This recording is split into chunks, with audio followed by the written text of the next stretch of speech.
एक बार की बात है। किसी नगर में एक सेठ रहता था।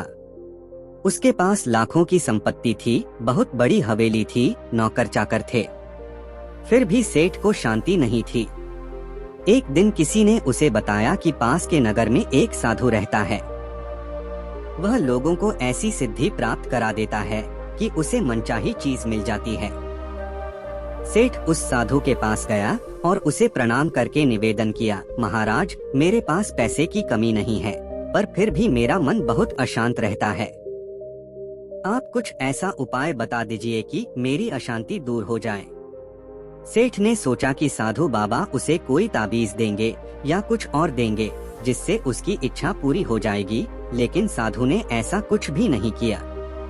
अगले दिन उसने सेठ को धूप में बिठाए रखा और स्वयं अपनी कुटिया के अंदर छाया में जाकर बैठा रहा। गर्मी के दिन थे। सेठ का बुरा हाल हो गया। सेठ को बहुत गुस्सा आया, पर वह चुप रहा। दूसरे दिन साधु ने कहा, आज तुम्हें दिन भर खाना नहीं मिलेगा। भूख के मारे दिन भर सेठ के पेट में चूहे कूदते रहे, अन्न का एक दाना भी उसके मुंह में नहीं गया।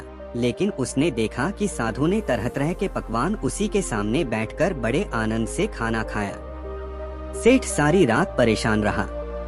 उसे एक क्षण के लिए भी नींद नहीं आई। वह सोचता रहा कि साधु तो बड़ा स्वार्थी है। तीसरे दिन सवेरे ही उठकर उसने अपना बिस्तर बांधा और वापस घर चलने के लिए तैयार हो गया। तभी साधु बाबा उसके सामने आकर खड़े हो गए और बोले, सेठ क्या हुआ? सेठ ने कहा, मैं यहाँ बड़ी आशा लेकर आपके पास आया था, लेकिन मुझे यहाँ कुछ नहीं मिला। उल्टे ऐसी मुसीबतें उठानी पड़ी जो मैंने जीवन में कभी नहीं उठाई। मैं जा रहा हूँ। साधु ने हंसकर कहा, मैंने तुझे इतना कुछ दिया, पर तूने कुछ भी नहीं लिया। सेठ ने विस्मय भाव से साधु की ओर देखा और बोला, आपने तो मुझे कुछ भी नहीं दिया। साधु ने कहा, सेठ, पहले दिन जब मैंने तुझे धूप में बिठाया और स्वयं छाया में बैठा रहा, तो इसके जरिए मैंने तुझे बताया कि मेरी छाया तेरे काम नहीं आ सकती। जब मेरी बात तेरी समझ में नहीं आई तो दूसरे दिन मैंने तुम्हें भूखा रखा और स्वयं अच्छी तरह खाना खाया।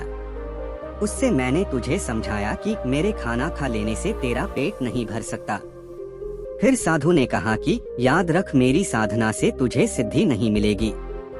धन तुमने खुद अपने पुरुषार्थ से कमाया है और शांति भी तुझे अपने पुरुषार्थ से ही मिलेगी। सेठ की आंखें खुल गईं और उसे अपनी मंजिल पर पहुंचने का रास्ता मिल गया। और अंत में सेठ ने साधु के प्रति कृतज्ञता व्यक्त करता हुआ घर लौट आया।